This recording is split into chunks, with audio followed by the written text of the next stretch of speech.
उत्तर प्रदेश में 10 ज़िले ऐसे हैं जहां अभी कारागार नहीं हैं और यही वजह है कि जो इस समय जो कहा जाए वर्तमान में जो जेलें हैं वहां कैदियों की ओवर क्राउडिंग की एक बड़ी समस्या बनी हुई है और इसके लिए सरकार काफ़ी ज़्यादा कहा जाए चिंतित है और नई सरकार के गठन के साथ ही अब 10 जिलों में जेल बनाने का जो प्रस्ताव है उस पर तेज़ी से काम हो रहा है। हमारे साथ बात करने के लिए कारागार मंत्री धर्मवीर प्रजापति जी हैं। सर, ये अब चीज़ें कब तक शुरुआत हो जाएगी? 10 जिलों में जेल बनाने का जो प्रस्ताव तैयार हो रहा है, प्रक्रिया उसकी शुरू हो चुकी है। कई जिलों में हमने जगह ले लिए, कई जगहों में जगह लेने का प्रस्ताव चल रहा है। तो ये प्रक्रिया शुरू, इटावा में बनके तैयार हो गई है। केवल जो है बिजली का कनेक्शन होना है, उसके बाद में वो जेल शुरू होने को तैयार है।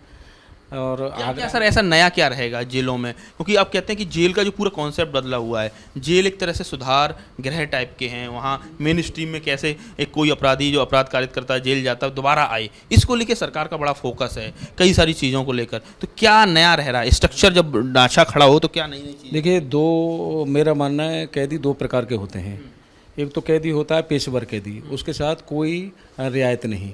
और एक होता है कि अचानक न चाहते हुए समय ऐसा बनेगा, घटना घटित घट गई और वो जेल चला गया व्यक्ति। और जेल में जाने के बाद में मैं 2-3 जेलों में गया हूँ, तो वहाँ जब उनसे चर्चा की है तो पश्चाताप होता है। लोग कहते हैं कि हमें पश्चाताप है, घर से दूर हैं, परिवार से दूर हैं, बाहर की दुनिया से दूर हैं। तो लगता तो है कि हमसे गलती हुई है, उस समय थोड़ा हमें सोचना चाहिए था। तो ऐसे लोगों के लिए सभी जेल अधीक्षकों को हमारा निर्देश है कि वो मानवीय व्यवहार लाएं। उनके बुद्धि परिवर्तन के लिए हम विशेष ध्यान दें। आपने गायत्री महामृत्युंजय पाठ कराया, इससे कहीं ना कहीं उनकी जो कहा जाए मानसिक स्थिति में सुधार हुआ और जेल में इसके कैदियों में कहीं ना कहीं एक अच्छा माहौल भी बन रहा है। और क्या क्या कदम उठाए जा रहे हैं जेल सुधार के तहत? देखिए, इसका प्रभाव एक मैं बताऊँ आपको, गायत्री मंत्र महामृत्युंजय मंत्र का, कि अभी हमने सभी जेल अधीक्षकों की बैठक बुलाई थी लखनऊ में, और उसमें हमने ये अनुभव साझा किया। मैंने कि ये अनुभव क्या है गायत्री और महामृत्युंजय मंत्र के बाद में। तो हमारे 20 जेल के अधीक्षकों ने बताया कि पहले हम सुबह बैरक खोलते थे तो हमें अपने जेल पुलिसकर्मी लगाने पड़ते थे उनको इकट्ठा करने के लिए, लेकिन आज वो अनुशासन में इतने आ गए हैं मंत्र के उच्चारण के बाद में कि बैरक खोलते ही स्वतः लाइन में लग जाते हैं, गायत्री मंत्र का उच्चारण करने के लिए व्यवस्था अपने आप बन जाती है। दूसरा, उन्होंने कहा कि आपस में छोटी छोटी बातों पर वाद विवाद करते थे तो वाद विवाद खत्म हो गया है। कई बार संघर्ष की स्थिति बनती थी और एक अप्रिय स्थिति बन जाती, वो सब खत्म हो गया है। तीसरी बात, उन्होंने बताया कि जब रमज़ान का महीना चल रहा था, जब हमने बैठक बुलाई थी, तो बता रहे थे कि एक ही बैरक में मुस्लिम कैदी हिंदू कैदी हैं।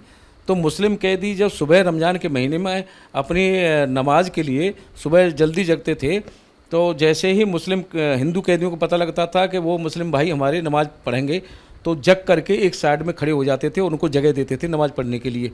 एक भाईचारा हमें देखने को मिला, सद्भाव बहुत अच्छा देखने को मिला। और दूसरा, कासगंज की जेल में 2 कैदी मुस्लिम हमें ऐसे मिले जिन्होंने जो है नवदरोगा का व्रत रखा।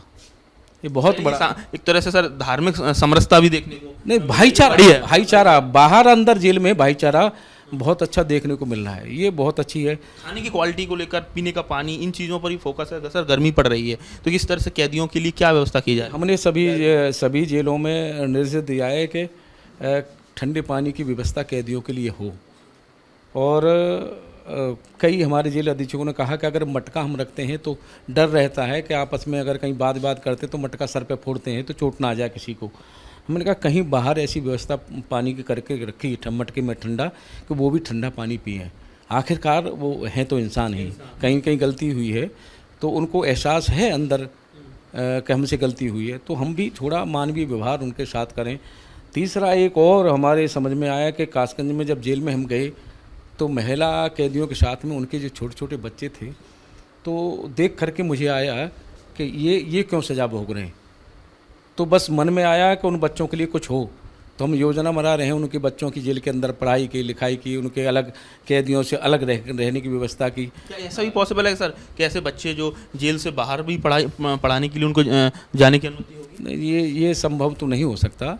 नियमावली के अंदर जो आता होगा वो हम करने का प्रयास करेंगे, लेकिन जेल के अंदर ही बेहतर शिक्षा उनकी हो, बेहतर मुख्यधारा व्यवहार उनको अच्छा मिले, उनको दिमाग में वहाँ का प्रभाव न हो, ये प्रयास हमारा। उनके खाने पीने की व्यवस्था ठीक हो, उनकी खेलने कूदने की व्यवस्था हो, उनकी पढ़ाई लिखाई की व्यवस्था हो, ये इस पे हम योजना पे हम काम कर रहे हैं।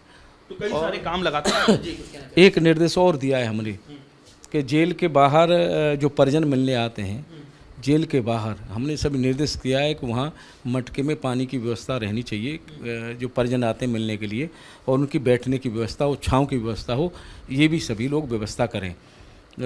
तो इस पे भी थोड़ा अमल हो रहा है, काम चल रहा है कई जगह। तो कहते हैं जेलों की जो स्टीरियोटिपिकल जो कहा जाए इमेज बनी हुई है कि जहाँ कहा जाए भ्रष्टाचार है, जहाँ अराजकता है, कई बार संघर्ष देखने को मिलता है, इस इमेज को पूरी तरह से खत्म करने के लिए सरकार पूरी तरह से प्रतिबद्ध नजर आ रही है। कारागार मंत्री धर्मवीर प्रजापति जी कई सारे कहा जाए जो एक तरह से उन्होंने जेल को सुधार गृह का नाम दिया है, कई सारे प्रयास किए जा रहे हैं। इसके साथ ही संसाधन बढ़ाने पर भी काफ़ी सरकार का फोकस है और ऐसे 10 जिले चिन्हित किए गए हैं जहां जेलें नहीं हैं, तो वहां जल्द ही जेलों का निर्माण शुरू किया जाएगा। पूरी तरह से कहा जाए जेलों को पूरी तरह से संसाधनों से लैस करने की सरकार की योजना है।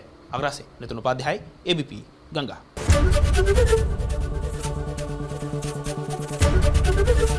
एबीपी गंगा, खबर आपकी, जुबान आपकी।